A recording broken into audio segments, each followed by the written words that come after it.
Nice romantic Italian. Table for two? Whatever happened to commitment?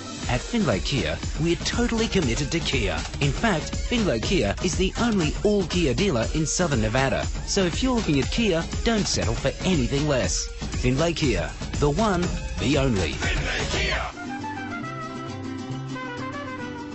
It's time to bring out a co-main event. Starting with the blue corner, Rachael Cummins. You know, before we get on to this co-main event and start talking about these young ladies that are competing tonight, what we just saw inside the Tuff-N-Uff cage is just so indicative of the Meyer brothers. Barry and Jeff do such a nice job of supporting young, budding mixed martial artists, even when they don't have to. Like tonight, they awarded belts to a couple of guys that trained really hard, had title fights lined up, and then their opponents weren't able to make the fights. But still, they went out of their way, got some belts made, and awarded them to them. Just a nice show of respect for these young fighters as they're on their way up. Absolutely, and not to mention the fantastic tribute to mighty Mia Hayes as well. Mia Hayes was a fantastic individual. Yeah, she was just such an inspiration. She was a young lady who was battling cancer and had gone into remission, and she really just wanted to get inside the Tuff-N-Uff cage and fight. While other organizations may have laughed at her, Tuff-N-Uff gave her that platform, helped her realize some dreams, and then eventually, unfortunately, Mia Hayes succumbed to cancer, but just a beautiful showing by Tuff-N-Uff to give her that opportunity to realize some of her dreams and compete in front of a large crowd here in Las Vegas. It really was, and that leads right into what's happening now, a meaningful fight in the women's division. You know, Barry Meyer mentioned it, 100 fights that they've done since 2010, but this is a fantastic rematch here at 125 pounds. These two fought before in September. Cortney Casey, who I think is a fantastic prospect in the division, actually earned a submission win via armbar, but Rachael says, hey, listen, great submission, but I didn't tap, so I don't exactly understand why you won that fight. I want a rematch, and Cortney Casey said, all right, let's do it. Yeah, and Rachael Cummins training with a rather famous camp in her own right down in Orange County. She's at Rain Training Center. If they pan over with the camera, you'll see big Krzysztof Szynski walking by there, those big tattooed arms. And puts in a lot of hard work with the likes of him and Mark Munoz down there. So certainly a good camp that she's rolling with and has that fighting spirit. So excited to see Rachael Cummins back in the cage. Standing at 5'9", 125 pounds. She is 27 years old, looking for a little bit of redemption tonight. Yeah, wants to go pro after this fight as well, so certainly wants to walk out of here with a win. Interesting note, 4 of her 5 fights have ended by submission. 2 of those she's been on the winning side of, 2 of those she's been on the losing side of. So interesting way to see how it plays out. A lot of times early in people's career, we see them really succeeding at striking or really succeeding at grappling. Just had kind of a mixed bag in the grappling game. Again, our co-main event of the evening, Rachael Cummins, is inside the Tuff-N-Uff cage right now.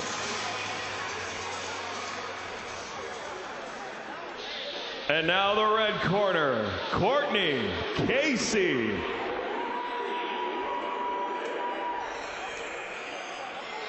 And Cortney Casey at 25 years old, stands 5'7" as well, 125 pounds. Hometown is Mesa, Arizona, and she is coming in tonight with a really nice record, 5-1 as an amateur, John. Yeah, opened her career at 1-1. Won her debut. Her loss was to Emily Peters-Kagan, who we've seen in the Tuff-N-Uff cage, and has since reeled off 4 straight victories. 2 of those came in a 2-week span back in August and early September into the Tuff-N-Uff cage. One of them was, of course, the win over Rachael Cummins. The other was a submission win over Jillian Leibarger that took just 60 seconds. So really been impressed with what I've seen out of Cortney Casey in her 2 Tuff-N-Uff fights to date, and she wants to prove that the win over Rachael Cummins back in September was no fluke. Yeah, and Cortney Casey is just a gritty fighter. She just gets in there, puts her hands on her opponents, and she means business. Love watching her compete inside the cage. Great to see this rematch come together because that first fight was a fun one. I enjoyed watching it just from the fans' vantage point. I would say a lot of people certainly enjoyed it, and that's why they said, you know what, you girls want a rematch? We're going to make it our co-main event tonight. You girls get in there and do it for a full 3 rounds. 2 minutes on the clock for each of those rounds. They'll have 6 minutes to try to get the job done. Rachael Cummins and Cortney Casey, our co-main event tonight here at Tuff-N-Uff. This is all about the FeastiBrawl. It's the day before Thanksgiving. And John, I should point out that we are 1 month before the end of the world. That's right. I hadn't thought about that. I guess we better live it up, huh? Enjoy these fights while you can, folks, because we're all going to die. Or man. Perhaps not. Perhaps not. Tonight has been a great night here at Tuff-N-Uff, and they say it's the biggest drinking day of the year. I don't know whether or not that's true, but I can tell you that looking around this room, there's a lot of fans that seem acutely aware of everything that's going on inside the ring, even though they were giving out free beer samples earlier tonight here at the South Point. All right, co-main event. We're set to go. Cortney Casey, Rachael Cummins. Let's take it up to the ring. Ladies and gentlemen, this is the co-main event of the evening, scheduled for 3 3-minute rounds in the Tuff-N-Uff Women's Flyweight Division. Introducing first in the blue corner with 2 wins and 3 losses, fighting out of Rain Training Center, Lake Forest, California, Rachael the Panther Cummins. Standing across the cage in the red corner with 5 wins and 1 loss, fighting out of Freak Animal Fitness MMA and Sanchez Brazilian Jiu-Jitsu, Mesa, Arizona, she is Cortney Cast Iron Casey. Referee in charge of the action inside the cage is Ryan Tackett. Ladies, we've been over the rules. Protect yourself at all times. Obey my commands at all times. If I tell you to stop, you must stop. Do you have any questions? Do you have any questions? If you're going to touch gloves, do it now. Ooh. Kind of an icy cold touch of the gloves there, yeah. Rachael Cummins looks like she may be taking this one a little bit personally. Cortney Casey is in the camo and the black. Rachael Cummins is in the blue and the black. We are set to go for 3 2-minute rounds. Co-main event of the evening, Rachael Cummins, Cortney Casey, and we're off. Waves are off on the initial glove touch. And Cortney Casey's in. All right. All right.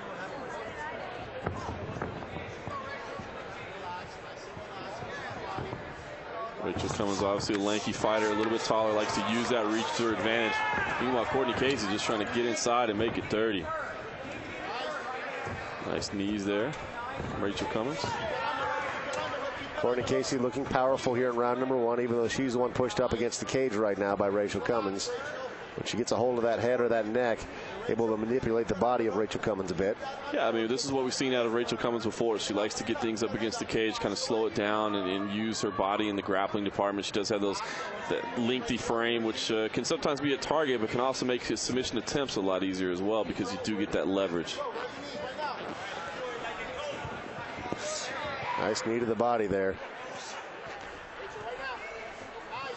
Rachel trying to return the favor. So far, Cortney Casey's been a little bit more accurate with her striking, both with her hands and her knees. Rachael Cummins is trying to turn the corner on that right now.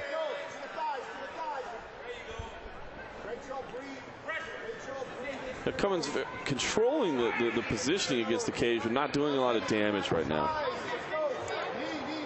Shot to the groin there from Cummins, and the referee notices it, calls time. This is something that we traditionally see in fights with 2 guys, but make no mistake of it, a knee to the groin for male or female fighters, certainly painful, certainly cause for a referee to take a stop in the action and give a fighter up to 5 minutes to recover.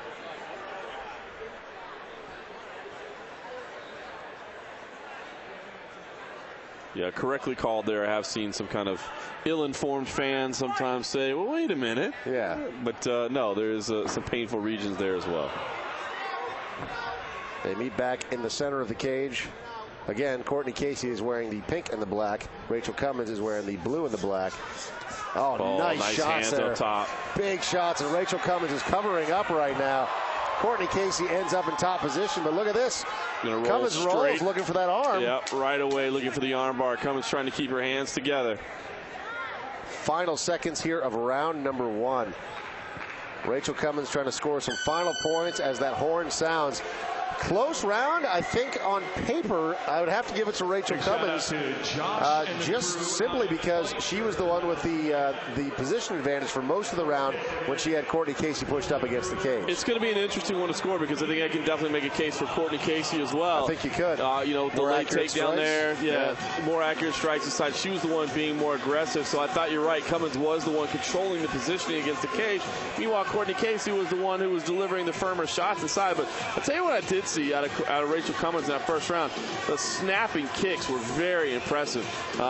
Very quick and very accurate with those. So she wants to stay on the outside, I think, and try to land more of those because I think she was dangerous there. I don't think she has quite the physical strength inside when they get into the clinch. And Rachael Cummins likes to get that smothering kind of clinch game, but Cortney Casey is very hard to push around. Something that Cortney Casey does very well, too, is she uses that quick reflex and that athletic ability to close the distance quickly, throw a flurry of punches, and the next thing you know, the distance is closed, and like you said, the advantage is going in her favor. But if Rachael Cummins can find her range, stay on the outside, and start throwing those kicks and opening up with them, I think you may be right. That's her key to victory in this fight, potentially. Rachael Cummins in the blue and the black. Cortney Casey, pink in the black, again, at the center of the ring. Those snapping kicks, John. She's able to land some of those. She's going high right away, and they're snapping the arms, and it gets the crowd excited, but they're not really doing much. But if she could set it up with a couple of low kicks first instead of going straight to the high kick. Casey basically elected to drop the guard there. Could be a mistake. 90 seconds here in round number 2. Rachael Cummins in top position, but again, Cortney Casey is being more aggressive from the bottom. Casey does have a dangerous submission game. Obviously, she did win the first fight via armbar, even though it was controversial with the tap out. You see her right now trying to push that right arm out so she can sneak the left leg up and set up the triangle choke. She's getting very close to it. Instead, goes over on the other side. Now perhaps setting up a Kimura, not there either. Rachael Cummins moving around, but in a tough position here. Yeah, that arm appears to be trapped. Cortney Casey's got a hold of the left arm of Rachael Cummins, has it pinned in between the legs there. Not a lot that Rachael Cummins can do as far as posturing up. There it goes. Finally free. Pulls it free. Let's see what Rachael Cummins is able to do in this position. She's trying to sneak that leg over, but nice sweep there from Cortney Casey. Rachael was trying to sneak that leg over and get in the mount position, but instead, Cortney Casey is the one on top, raining down some punches right now. But look at this. Cummins is rolling with the ankle.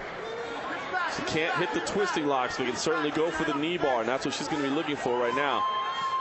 Cortney Casey just going to wail on the ribs there. See officials taking a close look there, making sure it's not a twisting lock. Obviously now the leg's free, and Cortney Casey just unloading punches. Oh, man. Big shots to the face. Rachael Cummins just covering up right now. Oh, she's throwing knees to the body. Yeah, Ryan Taggart should have called that.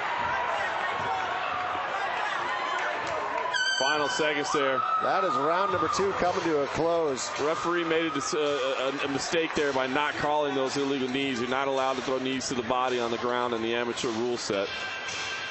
Yeah, I'm surprised he missed that. Generally, he's pretty aware of those sort of things. And, you know, minor error on his part, perhaps, but certainly could have swayed the fight in the favor of Cortney Casey. And I'm sure that Rachael Cummins' corner isn't too happy about it. But at the same time, you can't dwell on it. You can't throw the red challenge flag in mixed martial arts and have something reviewed. You've just got to move on. We've got a third and final round coming up. Like I said, I thought the first round was very close. I went ahead and gave it to Rachael Cummins because she had the superior position. You gave it to Cortney Casey because she was being more aggressive and landing the more effective strikes. I think you can make a case on either side. Yeah, round number 2, clearly Cortney Casey. Cortney Casey did a great job there in round number 2. Definitely made a statement at the end of the round as well. Going into this third and final round, someone has got to walk away with a victory, and who's going to be able to mount the offense is the real question, in my opinion. Cortney Casey looking very calm going into this third round. Cortney Casey again in the pink and the black. Rachael Cummins in the blue and the black. This is the final round in our co-main event of the evening. Well, we talk about the mental aspect of it with these amateur fighters, and just again, this is the third fight we've seen in Cortney Casey here in the Tuff-N-Uff cage, and that's why I do think she's a prime prospect. She does look so focused, so calm, so relaxed in there. We see the skills on the feet and on the ground. Rachael Cummins is certainly no pushover, but Cortney Casey has been able to do some fantastic things, especially in the second round. Cortney Casey staying on the outside, but just like that, she closes the distance, pulls guard again, going for the arm. This could be a repeat of our second fight that we saw between these two. Excellent work from Rachael Cummins to step over and defend, but that was beautiful work by Cortney Casey getting in this position. She's still going to try to crank up. That's it. Cortney Casey gets the tap. That is the end. Rachael Cummins disappointed, but losing the fight via tap out. No controversy this time. Big submission victory for Cortney Casey. Incredible setup there with the flying armbar setup. Ends up finishing on the ground. Rachael Cummins tried to defend as best she could, stepped over. It looked like she might be able to spin out of it, wasn't able to do so. Cortney Casey got the finish. And like you said, Dave, no controversy there. That was dominant performance. Again, Rachael Cummins tried to do her thing in the opening round, but as time wore on, Cortney Casey really took over. Just a nice show from her. Very confident, very calm, and very patient to get the job done.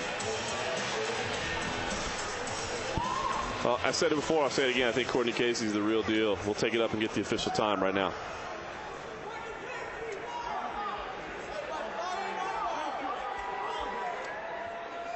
Ladies and gentlemen, after 46 seconds into the third round, your winner by armbar, Cortney Cast Iron Casey.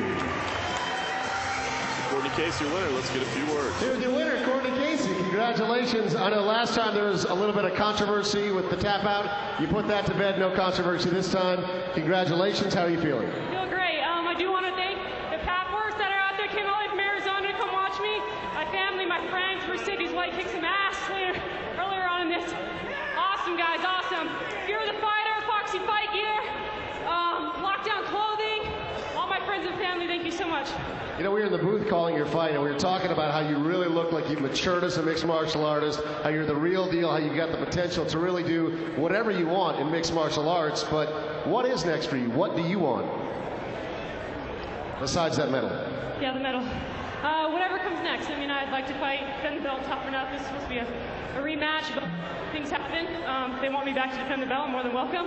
Or any pro organizations out there want a girl, 125, hit me up. You look dynamite. Congratulations, ladies and gentlemen, your winner, Cortney Casey. So Cortney Cast Iron Casey picks up the submission win, puts the controversy to bed in your evening's co-feature. But stay tuned. We've still got our main event next. A 185-pound tournament title is on the line in our headliner right here in Las Vegas. Stay tuned for more Tuff-N-Uff, the future stars of mixed martial arts.